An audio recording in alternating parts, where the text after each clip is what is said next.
Welcome to Module 2 of the Fundraiser Success Series. We're going to talk about choosing the right fundraiser format. I'm Jesse Lewis, and the problem with the wrong format is that you get the wrong results. You see, not all fundraising events raise equal funds, and some require huge amounts of volunteer time that you might be burning your volunteers out, and low return and volunteer burnout is really a way to ruin your fundraiser in the future.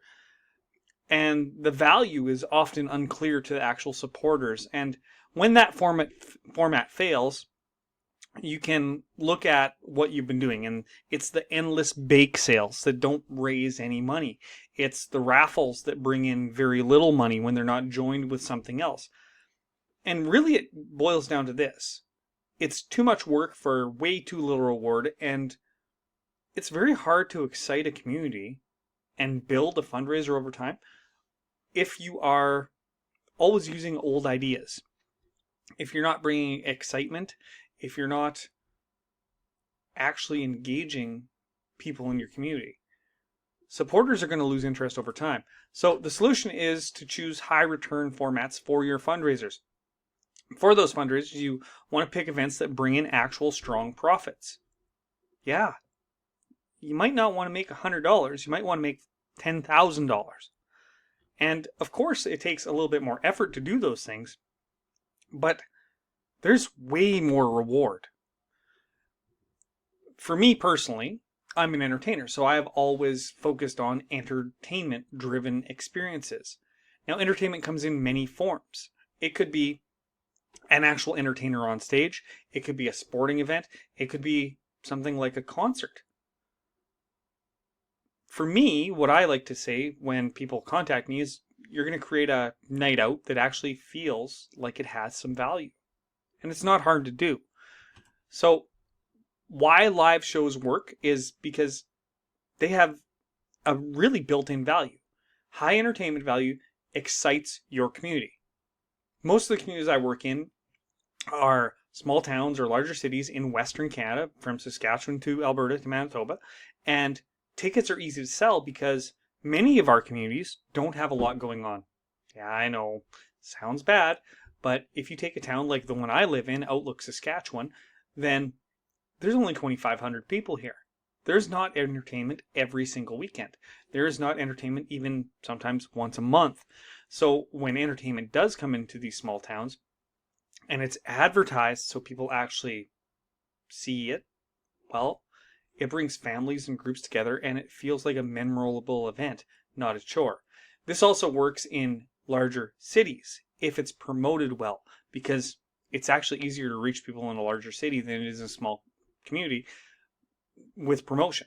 So you can figure out a couple different high return formats, and you might have seen some of these in your local communities. A comedy hypnosis show, that's what I do. It's what I've been doing for 20 years. And I've seen fundraisers raise $5,000. I've seen them raise $10,000. And in fact, I've seen some of them raise $30,000 or $40,000 if they do it properly. But that requires the community to come out and for the fundraiser organizer to actually be organized. This isn't some fly-by-night thing where you can just put out a Facebook post and expect people to come, or put posters around town and expect people to come. No, you have to have a promotional plan. The same is true for a magician or illusionist. Those are both really good fundraisers. In fact, I know many magicians and illusionists that will have 200 people show up to their events using a fundraiser format, and it really raises a lot of money for the community. There's also things like a community talent showcase, which, if you can get volunteers to do it, then, well, it's a great way to raise funds. Sometimes those community showcases, those talent showcases or talent contests, have really, really good entertainment from the local community. And because of that, those actually draw in more people than bringing somebody out like me, because there's more of a community connection. Yeah. I want you to notice something there. I'm not just advertising me. I actually care about your fundraiser success.